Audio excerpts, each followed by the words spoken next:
जय श्री गणेशाय नमः। राधे राधे। जय श्री राम। ओम नमः शिवाय। तो कैसे हैं आप सभी लोग? फिर से मैं आपके समक्ष हाजिर हूँ। तो आज हम लोग श्रीमद् भगवत गीता महात्म्य कोड नंबर 16 के अध्याय नंबर 3 का पाठ करेंगे। तो गणेश जी का आवाहन करते हुए हम लोग इसको स्टार्ट करेंगे। जय श्री गणेशाय नमो नमः। ओम नमो नारायणाय। ओम नमो भगवते वासुदेवाय। ओम विष्णुवे नमः। तो चलिए देर ना करते हुए हम लोग स्टार्ट करते हैं। तो हम लोग हर एक अध्याय में पहले उसके अध्याय का महात्म्य देख रहे हैं और महात्म्य के बाद हम उस अध्याय की हिंदी में व्याख्या देख रहे हैं। तो जो हमारे पास दूसरा अध्याय था वो सांख्य योग से लिया गया था, है ना। और पहला जो अध्याय था वो अर्जुन विषाद योग पे था। तो चलिए स्टार्ट करते हैं। जय श्री गणेशाय नमः। श्रीमद् भगवद गीता के तीसरे अध्याय का महात्म्य। श्री भगवान कहते हैं कि हे प्रिय जन, स्थान में एक जड़ नामक ब्राह्मण था जो कौशिक वंश में उत्पन्न हुआ था। उसने अपना जातीय धर्म छोड़कर बनिए की वृत्ति में मन लगाया। उसे पराई स्त्रियों के साथ व्यभिचार करने का व्यसन पड़ गया था। वह सदा जुआ खेलता, शराब पीता और शिकार खेलकर जीवों की हिंसा किया करता था। इसी प्रकार उसका समय बीतता था। धन नष्ट हो जाने पर वह व्यापार के लिए बहुत दूर उत्तर दिशा में चला गया। वहां से धन कमाकर घर की ओर लौटा। बहुत दूर तक का रास्ता उसने तय कर लिया था। एक दिन सूर्यास्त हो जाने पर जब दसों दिशाओं में अंधकार फैल गया, तब एक वृक्ष के नीचे उसे लुटेरों ने धर दबाया और शीघ्र ही उसके प्राण ले लिए। उसके धर्म का लोप हो गया था, इसलिए वह बड़ा भयानक प्रेत हुआ। उसका पुत्र बड़ा धर्मात्मा और वेदों का विद्वान था। उसने अब तक पिता के लौट आने की राह देखी। जब वे नहीं आए तब उनका पता लगाने के लिए वह स्वयं भी घर छोड़कर चल दिया। वह प्रतिदिन खोज करता, मगर राहगीरों से पूछने पर भी उसे उनका कुछ समाचार नहीं मिलता था। तदंतर एक दिन एक मनुष्य से उसकी भेंट हुई जो उसके पिता का सहायक था। उससे सारा हाल जानकर उसने पिता की मृत्यु पर बहुत शोक किया।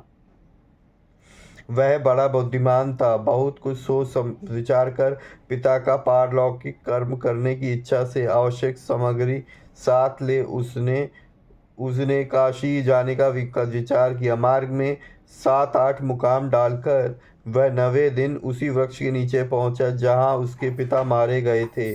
उस स्थान पर उसने संध्योपासना की और गीता के तीसरे अध्याय का पाठ किया। इसी समय आकाश में बड़ी भयानक आवाज हुई। उसने अपने पिता को भयंकर आकार में देखा। फिर तुरंत ही अपने सामने आकाश में उसे एक सुंदर विमान दिखाई दिया जो महान तेजस से व्याप्त था। उसमें अनेकों क्षुद्र घंटिकाएं लगी थी। उसके तेजस से समस्त दिशाएं आलोकित हो रही थी। वह दृश्य देखकर उसके चित्त की व्याग्रता दूर हो गई। उसने विमान पर अपने पिता को दिव्य रूप धारण किए विराजमान देखा।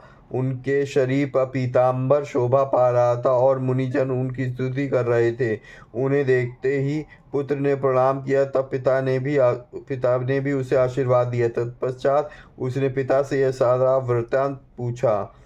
उसके उत्तर में पिता ने सब बातें बताकर इस प्रकार कहना आरंभ किया कि बेटा, देववश मेरे निकट गीता के तृतीय अध्याय का पाठ करके तुमने इस शरीर के द्वारा किए गए दुस्त्यज कर्म बंधन से मुझे छुड़ा दिया। अतः अब घर लौट जाओ, क्योंकि जिसके लिए तुम काशी जा रहे थे वह प्रयोजन इस समय तृतीय अध्याय के पाठ से सिद्ध हो गया है। पिता की यूं कहने पर पुत्र ने पूछा, तात मेरे हित का उपदेश दीजिए और तथा और कोई कार्य जो मेरे लिए करने योग्य हो बतलाइए। तब पिता ने उससे कहा, अनघ, तुम्हें यही कार्य फिर करना है। मैंने जो कर्म किया है वही मेरे भाई ने भी किया था, इससे वे घोर नरक में पड़े हैं। उनका भी तुम्हें उद्धार करना चाहिए तथा मेरे कुल के और भी जितने लोग नरक में पड़े हुए हैं उन सब का भी तुम्हारे द्वारा उद्धार हो जाना चाहिए। यही मेरा मनोरथ है बेटा। जिस साधन के द्वारा तुमने मुझे संकट से छुड़ाया है उसी का अनुष्ठान औरों के लिए भी करना उचित है। उसका अनुष्ठान करके उससे होने वाला पुण्य उन नारकी जीवों को संकल्प करके दे दो। इससे वे समस्त पूर्वज मेरी तरह यातना से मुक्त हो स्वकल्प काल में ही श्री विष्णु के परम पद को प्राप्त हो जाएंगे। पिता का यह संदेश सुनकर पुत्र ने कहा कि हे तात, यदि ऐसी बात है और आपकी भी ऐसी ही रुचि है तो मैं समस्त नारकी जीवों का नरक से उद्धार कर दूंगा। यह सुनकर उसके पिता बोले कि हे बेटा, एवं मस्तु, तुम्हारा कल्याण हो। मेरा अत्यंत प्रिय कार्य संपन्न हो गया। इस प्रकार पुत्र को आश्वासन देकर उसके पिता भगवान विष्णु के परम धाम को चले गए। तत्पश्चात वह भी लौटकर जन्म स्थान में आया और परम सुंदर भगवान श्री कृष्ण के मंदिर में उनके समक्ष बैठकर पिता के आदेशानुसार पिता गीता के तीसरे अध्याय का पाठ करने लगा। उसने नारकी जीवों का उद्धार करने की इच्छा से गीता पाठ जनित सारा पुण्य संकल्प करके दे दिया। इसी बीच में भगवान विष्णु के दूत यातना भोगने वाले नारकी जीवों को छुड़ाने के लिए यमराज के पास गए। यमराज ने नाना प्रकार के सत्कारों से उनका पूजन किया और कुशल पूछी। वे बोले, हे धर्मराज, हम लोगों के लिए सब और आनंद ही आनंद है। इस प्रकार सत्कार करके पितृलोक के सम्राट परम विद्वान यम ने विष्णु दूतों से यमलोक में आने का कारण पूछा। तब विष्णु दूतों ने कहा कि हे यमराज, शेषशय्या पर शयन करने वाले भगवान विष्णु ने हम लोगों को आपके पास कुछ संदेश देने के लिए भेजा है। भगवान हम लोगों के मुख से आपकी कुशल पूछते हैं और यह आज्ञा देते हैं कि आप नरक में पड़े हुए समस्त प्राणियों को छोड़ दें। अमित तेजस्वी भगवान विष्णु का यह आदेश सुनकर यम ने मस्तक झुकाकर उसे स्वीकार किया और मन ही मन कुछ सोचा। तत्पश्चात मदोन्मत्त नारकी जीवों को नरक से मुक्त देखकर उनके साथ ही वे भगवान विष्णु के वास को चले गए। यमराज शेष विमान के द्वारा जहाँ क्षीर सागर है वहाँ जा पहुँचे। उसके भीतर कोटि कोटि सूर्यों के समान कांतिमान नील कमल दल के समान श्याम सुंदर लोकनाथ जगत गुरु श्री हरि का उन्होंने दर्शन किया। भगवान का तेज उनकी शैया बने हुए शेषनाग के फणों की मड़ियों के प्रकाश से दुगना हो रहा था। वे आनंद युक्त दिखाई दे रहे थे। उनका हृदय प्रसन्नता से परिपूर्ण था। भगवती लक्ष्मी अपनी सरल चितवन से प्रेम पूर्वक उन्हें बार बार निहार रही थी। चारों ओर योगी जन भगवान की सेवा में खड़े थे। उन योगियों की आंखों में सारे ध्यानस्थ होने के कारण निश्चल प्रतीत होते थे। देवराज इंद्र अपने विरोधियों को परास्त करने के उद्देश्य से भगवान की स्तुति कर रहे थे। ब्रह्मा जी के मुख से निकले हुए वेदांत वाक्य मूर्तिवान होकर भगवान के गुणों का गान कर रहे थे। भगवान पूर्णता संतुष्ट होने के साथ ही समस्त योनियों की ओर से उदासीन प्रतीत हो रहे थे। जीवों में से जिन्होंने योग साधन के द्वारा अधिक पुण्य संचित किया था उन सबको एक ही साथ वे कृपा दृष्टि से निहार रहे थे। भगवान अपने स्वरूप भूत अखिल चराचर जगत को आनंद पूर्ण दृष्टि से आमोदित कर रहे थे। शेषनाग की प्रभा से उद्दासित एवं सर्वत्र व्यापक दिव्य विग्रह धारण किए नील कमल के सदस्य श्याम वर्ण वाले श्रीहरि ऐसे जान पड़ते थे मानो चांदनी से घिरा हुआ आकाश सुशोभित हो रहा हो। इस प्रकार भगवान की झांकी करके यमराज अपनी विशाल बुद्धि के द्वारा उनकी स्तुति करने लगे। यमराज बोले, संपूर्ण जगत का निर्माण करने वाले परमेश्वर, आपका अंतःकरण अत्यंत निर्मल है। आपके मुख से ही वेदों का प्रादुर्भाव हुआ है। आप ही विश्वरूप और इसकी विधायक ब्रह्मा हैं। आपको नमस्कार है। अपने बल और वेग के कारण जो अत्यंत दुर्धर्षण प्रतीत होते हैं, ऐसे दानवेंद्रों का अभिमान चूर्ण करने वाले भगवान विष्णु को नमस्कार है। पालन के समय तत्वमय शरीर धारण करने वाले विश्व के आधारभूत सर्वव्यापी श्री हरि को नमस्कार है। समस्त देहधारियों की पातक राशि को दूर करने वाले परमात्मा को प्रणाम है। जिनके ललाटवर्ती नेत्र के तनिक सा खुलने पर भी आग की लपटें निकलने लगती हैं, उन रुद्र रूपधारी आप परमेश्वर को नमस्कार है। आप संपूर्ण विश्व के गुरु, आत्मा और महेश्वर हैं, अतः समस्त वैष्णव जन को संकट से मुक्त करके उन पर अनुग्रह करते हैं। आप माया से विस्तार को प्राप्त करते हुए अखिल विश्व में व्याप्त होकर भी कभी माया अथवा उससे उत्पन्न होने वाले गुणों से मोहित नहीं होते। माया और माया जनित गुणों के बीच में स्थित होने पर भी आप पर उनमें से किसी का प्रभाव नहीं पड़ता। आपकी महिमा का अंत नहीं है, क्योंकि आप असीम हैं। फिर आप वाणी के विषय कैसे हो सकते हैं? अतः मेरा मौन रहना ही उचित है। इस प्रकार स्तुति करके यमराज जी ने हाथ जोड़कर कहा, जगत गुरु, आपके आदेश से इन जीवों को गुण रहित होने पर भी मैंने छोड़ दिया है। अब मेरे योग्य और जो कार्य हो उसे बताइए। उनके यूँ कहने पर भगवान मधुसूदन मेघ के समान गंभीर वाणी द्वारा मानो अमृत रस से सींचते हुए बोले, धर्मराज, तुम सबके प्रति समान भाव रखते हुए लोगों का पाप से उद्धार कर रहे हो। तुम पर देहधारियों का भार रखकर मैं निश्चिंत हूँ, अतः तुम अपना काम करो और अपने लोक को लौट जाओ। यूँ कहकर भगवान अंतर्ध्यान हो गए। यमराज भी अपनी पुरी को लौट आए। तब वह ब्राह्मण अपनी जाति के समस्त नारकी जीवों का नरक से उद्धार करके स्वयं भी श्रेष्ठ विमान द्वारा श्री विष्णु धाम को चला गया। तो ये था अध्याय 3 का महात्म्य। आपने देखा कि केवल एक बार पढ़ लेने मात्र से ही जीवों का उद्धार हो जाता है। ये तृतीय अध्याय का श्लोक है।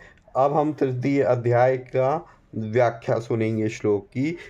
ओम श्री परमात्मने नमः। इस पर अर्जुन जी ने प्रश्न किया कि हे जनार्दन, यदि कर्मों की अपेक्षा ज्ञान आपके श्रेष्ठ मान्य है, तो फिर हे केशव मुझे भयंकर कर्म में क्यों लगाते हैं, तथा आप मिले हुए से वचन से मेरी बुद्धि को मोहित सी करते हैं। इसलिए उस एक बात को निश्चय करके कहिए कि जिससे मैं कल्याण को प्राप्त हूँ। इस प्रकार अर्जुन के पूछने पर भगवान श्री कृष्ण बोले कि हे निष्पाप अर्जुन, इस श्लोक में 2 प्रकार की निष्ठा मेरे द्वारा पहले कही गई है, ज्ञानियों की ज्ञान योग से और योगों की निष्काम कर्म योग से। परंतु किसी भी मार्ग के अनुसार कर्मों को स्वरूप से त्यागने की आवश्यकता नहीं है, क्योंकि मनुष्य ना तो कर्मों के ना करने से निष्कर्मता को प्राप्त होता है और ना कर्मों को त्यागने मात्र से भगवत साक्षात्कार रूप सिद्धि को प्राप्त होता है, तथा सर्वथा कर्मों का स्वरूप से त्याग हो भी नहीं सकता, क्योंकि कोई भी पुरुष किसी भी काल में क्षण मात्र भी बिना कर्म किए नहीं रहता है। निसंदेह सभी पुरुष प्रकृति से उत्पन्न हुए गुणों द्वारा परवश हुए कर्म करते हैं। इसलिए जो मूढ़ बुद्धि पुरुष कर्मेंद्रियों को हठ से रोककर इंद्रियों के भोगों को मन से चिंतन करता है, वह मिथ्याचारी और दंभी कहा जाता है।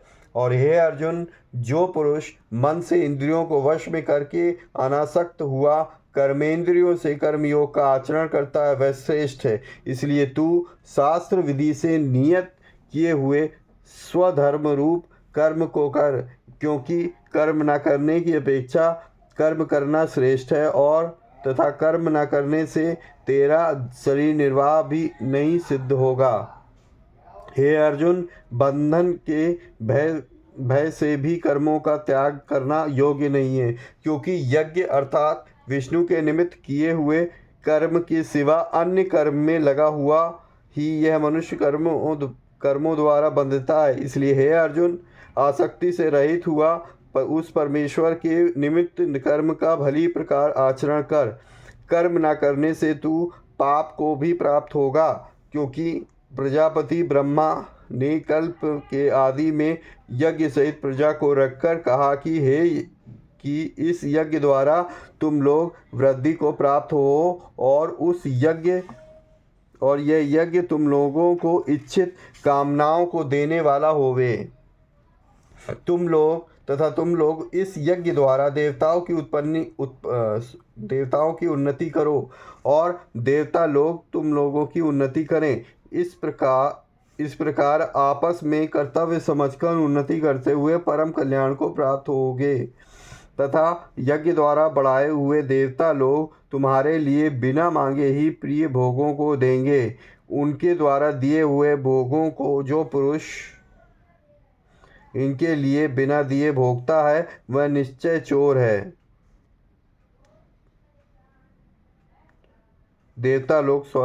देवता लोग तुम्हारे लिए बिना मांगे ही प्रिय भोगों को देंगे। उनके द्वारा दिए गए भोगों को जो पुरुष इनके लिए बिना दिए ही भोगता है वह निश्चय चोर है। कारण कि यज्ञ से शेष बचे हुए अन्न को खाने वाले शेष पुरुष सब पापों में छूटते हैं, और जो पापी लोग अपने शरीर पोषण के लिए ही पकाते हैं वे तो पाप को ही खाते हैं, क्योंकि संपूर्ण प्राणी अन्न से उत्पन्न होते हैं, और अन्न की उत्पत्ति वृष्टि से होती है, और तथा वृष्टि यज्ञ से होती है, और वह यज्ञ कर्मों से उत्पन्न होने वाला है। तथा उस कर्म को तू वेद से उत्पन्न हुआ जान, और वेद अविनाशी परमात्मा से उत्पन्न हुआ है। इससे सर्वव्यापी परम अक्षर परमात्मा सदा ही यज्ञ में प्रतिष्ठित है। हे पार्थ, जो पुरुष इस लोक में इस प्रकार चलाए हुए सृष्टि चक्र के अनुसार नहीं बरतता है, अर्थात शास्त्र अनुसार कर्मों को नहीं करता है, वह इंद्रियों के सुख को भोगने वाला पापायु पुरुष व्यर्थ ही जीता है। परंतु जो मनुष्य आत्मा ही में प्रीति वाला और आत्मा ही में ही तृप्त तथा आत्मा में ही संतुष्ट होवे, उसके लिए कोई कर्तव्य नहीं है, क्योंकि इस संसार में उस पुरुष का किए जाने से भी कोई प्रयोजन नहीं है, और ना किए जाने से भी कोई प्रयोजन नहीं है, तथा इसका संपूर्ण भूतों में कुछ भी स्वार्थ का संबंध नहीं है। तो भी उसके द्वारा केवल लोक हितार्थ कर्म किए जाते हैं। इससे तू अनासक्त हुआ निरंतर कर्तव्य कर्म का अच्छी प्रकार आचरण कर, क्योंकि अनासक्त पुरुष कर्म करता हुआ परमात्मा को प्राप्त होता है। इस प्रकार ज्ञानी जन भी आसक्ति रहित कर्म द्वारा ही परम सिद्धि को प्राप्त हुए हैं। इसलिए तथा लोक संग्रह को देखता हुआ भी तू कर्म करने ही योग्य है, क्योंकि शेष पुरुष जो आचरण करता है अन्य पुरुष भी उसके ही अनुसार बरतते हैं। वह पुरुष जो कुछ प्रमाण कर देता है लोग भी उसी के अनुसार बरतते हैं। इसलिए हे अर्जुन, यद्यपि मुझे तीनों लोकों में कुछ भी कर्तव्य नहीं है तथा किंचित भी प्राप्त होने योग्य वस्तु अप्राप्य नहीं है, तो भी मैं कर्म में ही बरतता हूँ, क्योंकि यदि मैं सावधान हुआ कदाचित कर्म में न बरतूं तो हे अर्जुन, सब प्रकार से मनुष्य मेरे बर्ताव के अनुसार बरतते हैं, अर्थात बरतने लग जाएं, तथा यदि मैं कर्म ना करूं तो सब लोग भ्रष्ट हो जाएं और मैं वर्ण संकर का करने वाला होऊं तथा उस सारी प्रजा का हनन करूं, अर्थात मारने वाला बनूं। इसलिए हे भारत, कर्म में आसक्त हुए अज्ञानी जन जैसे कर्म करते हैं वैसे ही अनासक्त हुआ विद्वान भी लोक शिक्षा को चाहता हुआ कर्म करे। ज्ञानी पुरुष को चाहिए कि कर्मों में आसक्ति वाले अज्ञानियों की बुद्धि में भ्रम अर्थात कर्मों में अश्रद्धा उत्पन्न न कर किंतु स्वयं परमात्मा के स्वरूप में स्थित हुआ और सब कर्मों को अच्छी प्रकार करता हुआ उनसे भी वैसे ही करवावें। हे अर्जुन, वास्तव में संपूर्ण कर्म प्रकृति के गुणों द्वारा किए हुए हैं, तो भी अहंकार से मोहित हुए अंतःकरण वाला पुरुष मैं करता हूँ ऐसा मान लेता है। परंतु हे महाबाहो, गुण विभाग और कर्म विभाग के तत्व को जानने वाला ज्ञानी पुरुष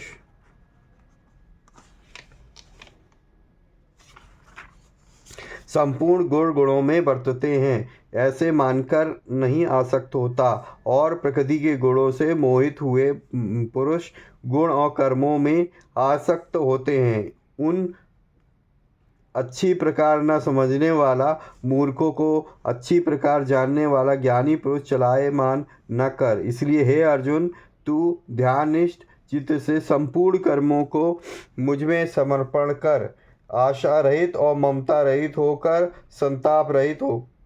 संताप रहित हुआ युद्ध कर। हे अर्जुन, जो कोई भी मनुष्य दोष बुद्धि से रहित और श्रद्धा से युक्त हुए सदा ही मेरे इस मत के अनुसार बरतते हैं, वे पुरुष संपूर्ण कर्मों से छूट जाते हैं। और जो दोष दृष्टि वाले मूर्ख लोग इस मेरे मत के अनुसार नहीं बरतते हैं, उन संपूर्ण ज्ञानों में मोहित चित्त वालों को तू कल्याण से भ्रष्ट हुए ही जान। क्योंकि सभी प्राणी प्रकृति को प्राप्त होते हैं, अर्थात अपने स्वभाव से परवश हुए कर्म करते हैं। ज्ञानवश भी अपनी प्रकृति के अनुसार चेष्टा करता है, इसलिए फिर इसमें किसी का हट क्या करेगा। इसलिए मनुष्य को चाहिए कि इंद्रिय के अर्थ में अर्थात सभी इंद्रियों के भोग में स्थित जो राग और द्वेष है, उन दोनों के वश में नहीं होवे, क्योंकि इसके वे दोनों ही कल्याण मार्ग में विघ्न करने वाले महान शत्रु हैं। इसलिए उन दोनों को जीतकर सावधान हुआ स्वधर्म का आचरण करें, क्योंकि अच्छी प्रकार आचरण किए हुए दूसरे के धर्म से गुण रहित भी अपना धर्म अति उत्तम है। अपने धर्म में मरना भी कल्याणकारक है और दूसरे का धर्म भय को देने वाला। इस पर अर्जुन जी ने पूछा, हे कृष्ण, फिर यह पुरुष बलात् लगाए हुए श्रद्धस न चाहता हुआ भी किससे प्रेरा हुआ पाप का आचरण करता है। इस प्रकार अर्जुन के प्रश्न पूछने पर श्री कृष्ण महाराज बोले कि हे अर्जुन, रजोगुण से उत्पन्न हुआ यह काम ही क्रोध है।